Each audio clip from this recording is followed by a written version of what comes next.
Salut les amis et bienvenue sur ma chaîne. Aujourd'hui j'aimerais parler de notre capacité à écouter. Parce que récemment je me suis rendu compte que c'était quelque chose que je pouvais améliorer dans ma vie. Du coup j'ai fait quelques recherches, j'ai appris quelques techniques que je voudrais partager avec vous dans cette vidéo.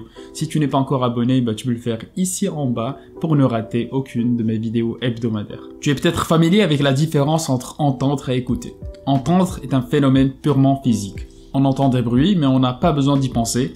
Par contre, le fait d'écouter, c'est un processus cognitif qui demande de l'effort de notre part.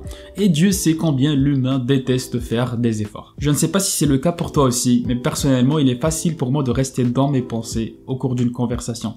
Soit il y a une idée intéressante qui a été dite et à laquelle je vais continuer à penser, soit je suis en train de préparer ma réponse en avance, ou bien je pense carrément à autre chose et j'essaie de retenir le minimum pour donner une réponse. Mais récemment, j'ai commencé à pratiquer ce que l'on appelle l'écoute active. Ça peut paraître comme un pléonasme parce que l'écoute est par défaut active, mais ce terme permet de nous rappeler que l'écoute est un processus cognitif qu'on choisit consciemment de faire et qui demande quand même un peu d'effort de notre part. Et le but de l'écoute active est de capturer le message complet de l'interlocuteur, de retenir en même temps l'idée générale qu'il essaie de présenter et aussi les idées qu'il utilise pour argumenter. Et dans cette vidéo, nous allons voir 5 conseils pour pratiquer l'écoute active. Et le but bien sûr n'est pas de les utiliser tous en même temps, mais de choisir un ou deux et de les pratiquer occasionnellement. Le premier conseil, c'est d'être présent. Et pour le faire, il y a 2 astuces. La première et la plus importante, c'est de faire une seule chose à la fois. Pour te concentrer entièrement sur ce que ton ami ou ton collègue te dit, tu peux arrêter toutes les autres activités que tu fais.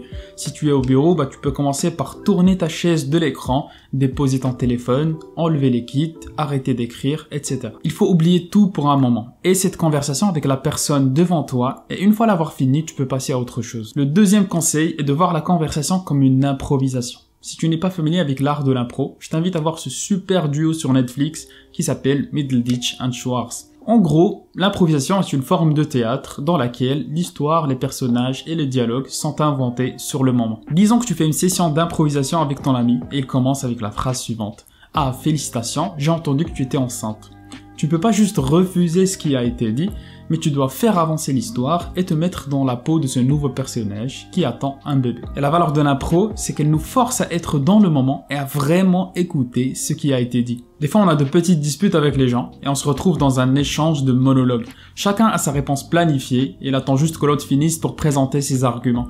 Et bien sûr, à la fin, personne ne change d'avis car de toute manière, personne n'a écouté l'autre. Mais quand on considère une conversation comme de l'improvisation, on écoute pour vraiment comprendre le message de l'autre et faire avancer l'histoire, même si ça nous plaît pas.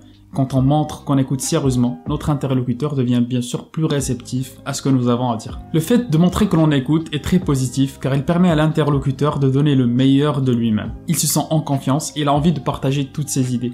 C'est pourquoi c'est mal vu durant un brainstorming de rester les bras croisés lorsque les autres présentent. Une astuce pour le faire est d'avancer un peu et de continuer à hocher la tête pour montrer à la personne qu'elle est écoutée et que ce qu'elle dit vous intéresse. Le troisième conseil, c'est d'écouter pour apprendre. Peut-être que tu as déjà entendu le dicton « Vaut mieux être intéressé qu'intéressant ». Je pense que le meilleur moyen pour apprendre, c'est d'écouter et c'est gratuit. Tout le monde est intelligent et tout le monde peut vous apprendre quelque chose. Toutes les personnes que l'on rencontre ont sûrement appris 1 ou 2 choses dans leur vie qu'ils peuvent partager avec nous. Si on est intéressé bien sûr et si on pose les bonnes questions. Pourquoi cela t'a-t-il intéressé? Quelle est la chose la plus importante que tu as appris en faisant cela? Quelle est la chose à laquelle tu ne t'attendais pas? Une autre manière d'y penser est de voir ta vie comme un podcast où tu interviews les gens. Et le but est de sortir avec le maximum d'informations intéressantes pour ton audience. Le 4e conseil est d'inclure les gens. Voici une histoire de Bill Marriott Jr. quand il a rencontré le président des États-Unis. En 1954, il venait de terminer l'école militaire, du coup il rentrait chez lui, et le meilleur ami de son père, qui était le secrétaire de l'agriculture, avait invité le président chez eux. Donc il y avait le président, le secrétaire de l'agriculture, son père et lui. Du coup il voulait partir chasser, mais il faisait hyper froid et le vent soufflait beaucoup. Et soudain, le père de Marriott Jr. dit « Est-ce qu'on va chasser ou on reste ici à côté du feu ?»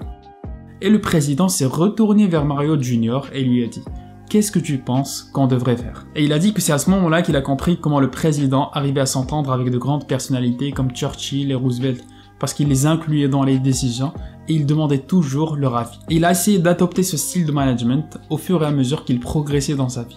Il essayait toujours de demander à ses collaborateurs « Qu'en pensez-vous ?» Donc n'hésite pas à demander aux autres ce qu'ils pensent car ça permet de rendre les conversations beaucoup plus riches et en même temps, ça te permet d'apprendre et d'écouter. Le 5e conseil est de ne pas avoir de jugement, car cela nous enlève notre raison de continuer à écouter. Si tu juges, c'est que pour toi, tu as assez entendu, donc pourquoi continuer à faire l'effort d'écouter? Et même si tu n'en es pas conscient, quand tu as des jugements, cela se ressent dans ta manière de parler, dans ton langage corporel, et du coup, ton interlocuteur se sent mal à l'aise. Une technique que je trouve utile est de ne pas interrompre les gens. Il faut continuer à écouter les gens jusqu'à ce qu'ils finissent leur point et après formuler ton opinion de manière positive. Car je pense que ton but n'est pas vraiment d'exposer la personne, mais seulement de lui montrer ce qui te dérange. C'était tout pour moi et j'espère que ces conseils te permettront d'avoir une meilleure capacité d'écoute. Et comme j'ai dit tout à l'heure, tu peux choisir 2 ou 3 conseils ou astuces à utiliser ou intégrer dans ta vie quotidienne. N'oublie pas de t'abonner si ce n'est pas encore fait car cela encourage la chaîne. Merci d'avoir regardé jusqu'à la fin